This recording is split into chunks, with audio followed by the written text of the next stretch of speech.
सभी को नमस्ते। बच्चों, हम लोग बात कर रहे थे फैमिली बजट की। बजट जो बनाया जाता है उसके बारे में हम बात कर रहे थे। आज हम बात करेंगे बजट निर्माण की विधियां कौन सी होती है, किस तरह से बजट बनाया जाता है। बजट निर्माण की मुख्य रूप से दो विधि होती है जो ज़्यादा काम में आती हैं। एक है आय के अनुसार, अकॉर्डिंग टू इनकम। जितनी इनकम है उतना ही, उसी के अनुसार ही विभिन्न मदों में परसेंटेज डिसाइड किया जाता है, क्योंकि जो ज़रूरी चीज़ें हैं वो तो हमेशा लानी ही पड़ेगी।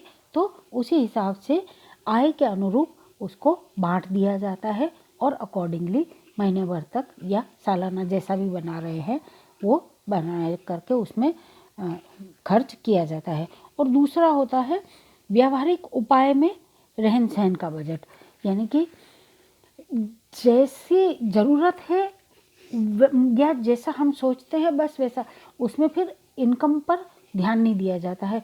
हो सकता है पैसा तो कम आ रहा है लेकिन खर्च ज़्यादा किया जा रहा है, ऐसा भी हो सकता है। इस प्रक्रिया में आय पर ज़्यादा ध्यान नहीं दे करके आवश्यकताओं के अनुसार वस्तुओं और सेवाओं की सूची तैयार कर ली जाती है।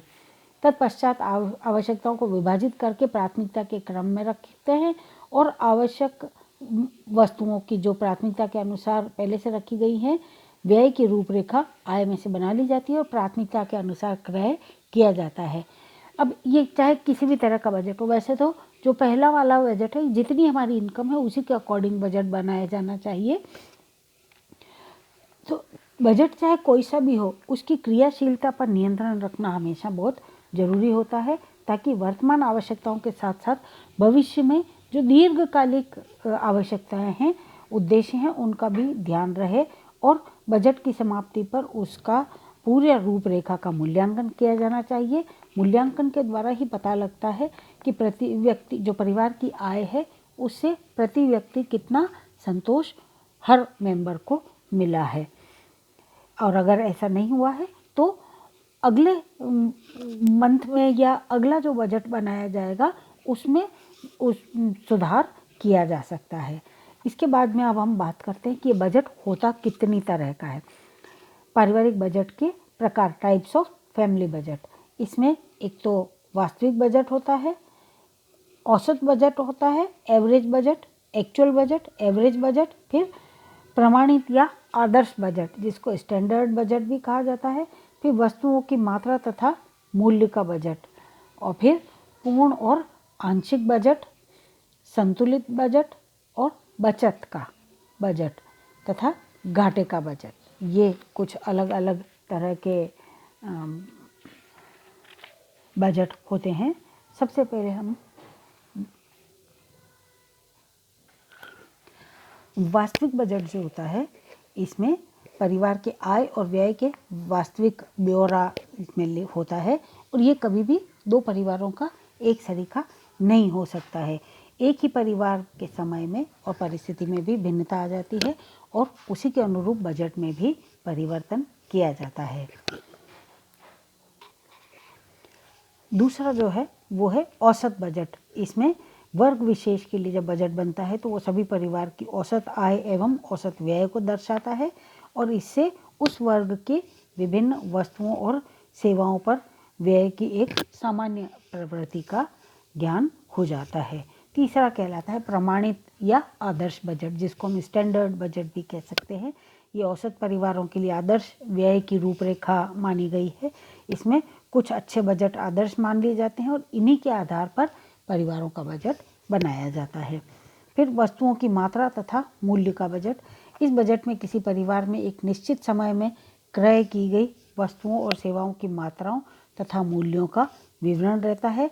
इसमें जीवन निर्वाह व्यय का और उसमें परिवर्तन का सही अनुमान इसमें लग जाता है। फिर आता है पूर्ण और आंशिक budget, complete and partial budget.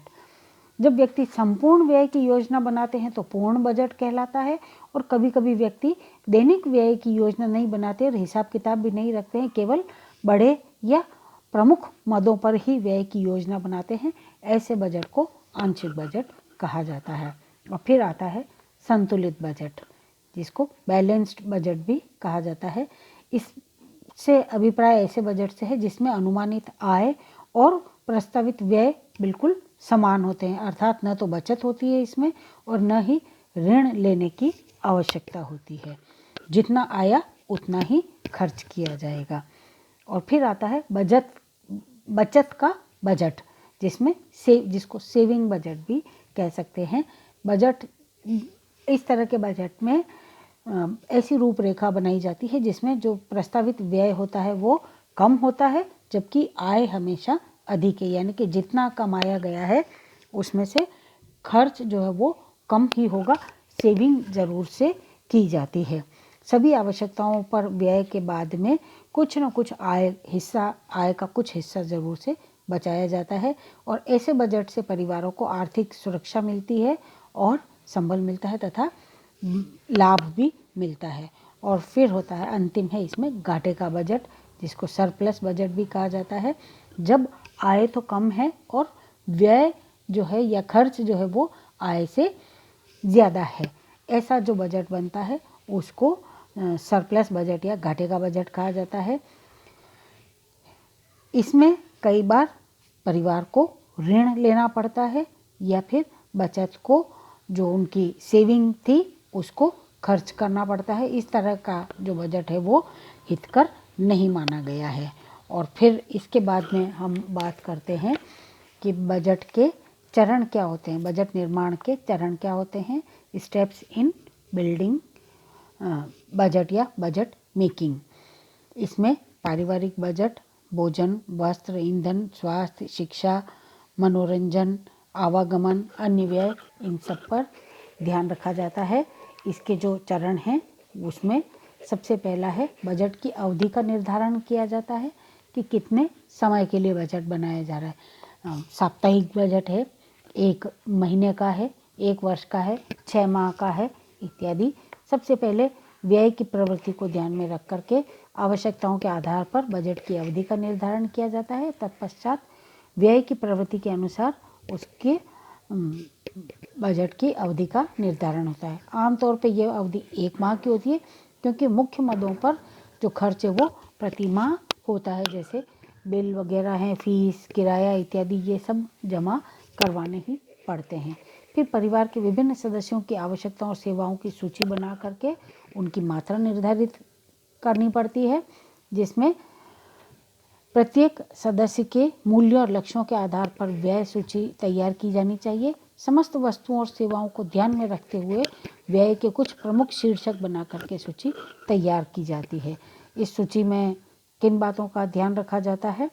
परिवार का आकार, परिवार के सदस्यों की आवश्यकताएं, बच्चों की शिक्षा, परिवार के मुखिया का व्यवसाय, परिवार का समाज में स्थान एवं रहन सहन का स्तर, और परिवार के स्वीकृत जीवन के मूल्य एवं लक्ष्य, जो हमारे जीवन के वैल्यूज़ क्या हैं और एम्स क्या हैं, वैल्यूज़, गोल्स, उन सबको ध्यान में रख करके ये काम किया जाता है। फिर विभिन्न मदों की व्यय सूची तैयार करने के पश्चात प्रत्येक व्यय पर खर्च की राशि जो है वो निर्धारित कर ली जाती है, और अंत में सभी मदों पर होने वाले व्यय का योग लगा करके पूर्ण बजट पर होने वाले कुल व्यय का प्रतिशत निकाल लिया जाता है, और प्रत्येक मद पर आय का प्रतिशत व्यय भी निकाला जा सकता है। और फिर बात आती है कि परिवार को प्राप्त होने वाली कुल आय का अनुमान पहले से लगा लिया जाता है। इसमें बजट अवधि के काल के दौरान होने वाली आय आंकी जाती है कि कितनी, अलग घर में एक से ज़्यादा जने कमा रहे हैं तो कौन कितना कमा रहा है, वो सब पारिवारिक आय में शामिल हो जाता है। फिर निश्चित और नियमित रूप से आने वाली आय, मकान किराया, ब्याज, बोनस, यात्रा, अन्य भत्ता, लाभांश इत्यादि सभी से मिलने वाली राशि को इसमें शामिल कर लिया जाता है। फिर अनुमानित आय और प्रस्तावित व्यय में संतुलन बिठाया जाना चाहिए, वो आवश्यक होता है। इसके लिए आवश्यक व्यय को हमेशा प्राथमिकता दी जाती है और अनावश्यक व्यय पर अंकुश रखा जा सकता है या उसमें कटौती की जा सकती है। संतुलित बनाने के लिए आय में वृद्धि भी की जा सकती है, उसके लिए अगर कोई सोर्स है तो उसको भी इस्तेमाल किया जा सकता है। और फिर बजट का परीक्षण करना चाहिए। बजट बनाने के बाद में आय और व्यय में संतुलन स्थापित किया जाना चाहिए। तत्पश्चात बजट का अवलोकन एक बार से कर लेना चाहिए। और ये जो परीक्षण है वो किस आधार पर हो सकता है कि एक तो सबसे पहली बात कि परिवार के हर सदस्य की इच्छा और आवश्यकता की पूर्ति हो रही है, प्रत्येक सदस्य को संतुष्टि मिल रही है। फिर आकस्मिक घटनाओं के लिए पूर्वानुमान लगाया गया है या नहीं, उसके लिए कुछ हिस्से का प्रावधान है या नहीं। बजट में ऐसी घटनाओं के लिए हमेशा प्रावधान होना चाहिए और कुछ धन अलग से रख दिया जाना चाहिए। फिर संशोधन की व्यवस्था भी होनी चाहिए। जिस परिवार में नियमित आय नहीं होती है और किसी महीने ज़्यादा व्यय होता है, किसी महीने कम व्यय होता है, तो उसमें संशोधन की हमेशा गुंजाइश रहती है। ऐसे परिवार में बजट में कुछ धन बचा करके भविष्य के लिए सुरक्षित रखा जाना चाहिए। और फिर आता है पारिवारिक व्यय प्रक्रिया में व्यापारिक चक्र पर विशेष ध्यान दिया जाना चाहिए। मौसम आने पर थोक में वस्तुओं का क्रय करने पर और कम कीमत पर वस्तु प्राप्त की जा सकती है, और जब कीमत कम हो तो व्यय की सूची में अधिक वस्तुओं को सम्मिलित किया जा सकता है। फिर दीर्घकालीन लक्ष्य ज़्यादा महत्वपूर्ण होते हैं तथा व्यय प्रक्रिया से हमेशा प्रभावित होते हैं। इसके लिए आवश्यक है कि बजट बनाने में लक्ष्य के अनुसार ही योजना बनाई जानी चाहिए। और फिर बात आती है कि बजट का जो नियंत्रण है वो उसके क्रियान्वयन के समय भी किया जाता है। योजना के अनुसार खर्च करने के लिए नियंत्रण आवश्यक होता है। थोड़ा सा भी उसमें विचलन होने पर परिवर्तन करके तुरंत निर्णय लेने पड़ते हैं। और लास्ट है, इसमें व्यय जितना भी हुआ उसका भी मूल्यांकन किया जाना चाहिए कि पारिवारिक बजट का अंतिम उद्देश्य जो है वो क्योंकि परिवार का सुख और संतोष में वृद्धि से होता है, अतः वो उद्देश्य हमारा कितना फुलफिल हुआ इस पर भी ध्यान दिया जाना चाहिए। ये मूल्यांकन बहुत ज़रूरी है कि लक्ष्य की प्राप्ति किस स्तर तक हुई है। अगर स्तर कम है तो उसमें सुधार करके उसको बढ़ाया जा सकता है। और अब हम बात करते हैं एंजल का व्यय सिद्धांत, एंजल्स लॉ ऑफ कंजम्पशन। एक जर्मन अर्थशास्त्री हुए हैं अर्नेस्ट एंजल। इन्होंने जीवन की विभिन्न आवश्यकताओं पर जीवन स्तर के अनुकूल व्यय का प्रतिशत निर्धारित किया है। इन्होंने जो हम स्तर लाइफ का जो हमारे स्टैंडर्ड होते हैं जिसमें हम देखते हैं कि निम्न आर्थिक स्तर, मध्यम वर्गीय परिवार और उच्च आर्थिक स्तर वाले, ये 3 तरह के परिवार सामान्यतया हर देश में माने जाते हैं। तो उसी के आधार पर इन्होंने ये सिद्धांत प्रतिपादित किया है। इसको एंजल का सिद्धांत कहा जाता है। इसमें इस सिद्धांत के अनुसार जैसे जैसे आय में वृद्धि होती है वैसे वैसे उसमें निम्न ढंग से परिवर्तन आते हैं। सबसे पहले आय अगर बढ़ रही है तो भोजन पर व्यय का प्रतिशत घटता जाता है और अन्य आरामदेह वस्तुओं पर व्यय का प्रतिशत बढ़ जाता है। दूसरे, मकान, वस्त्र, बिजली पर व्यय का प्रतिशत उतना ही रहता है। हम यहाँ सब बातें परसेंटेज में कर रहे हैं, ठीक है ना। तो किसी की तनख्वाह 10,000 है तो 10,000 के हिसाब से परसेंटेज निकल रहा है, तो अमाउंट तो वही रहेगा। लेकिन किसी की तनख्वाह अगर 1 लाख है तो परसेंटेज चाहे सेम रहे लेकिन या परसेंटेज घट भी जाए तो भी अमाउंट बढ़ जाएगा। तो इस तरह से ये ध्यान रखने की ज़रूरत है कि ये सब प्रतिशत में है।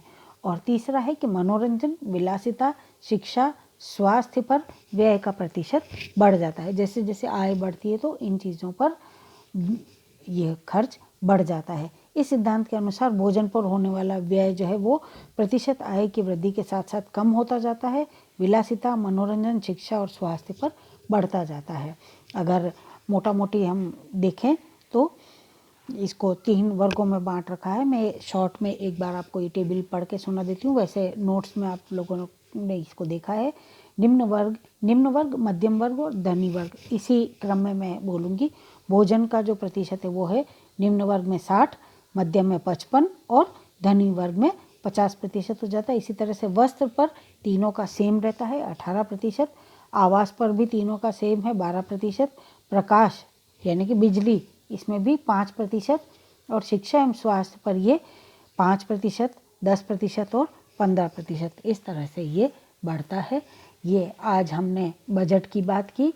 नेक्स्ट क्लास में हम बचत यानी कि सेविंग्स के बारे में पढ़ेंगे। तब तक के लिए अपना ध्यान रखिएगा, सुरक्षित रहिएगा। धन्यवाद।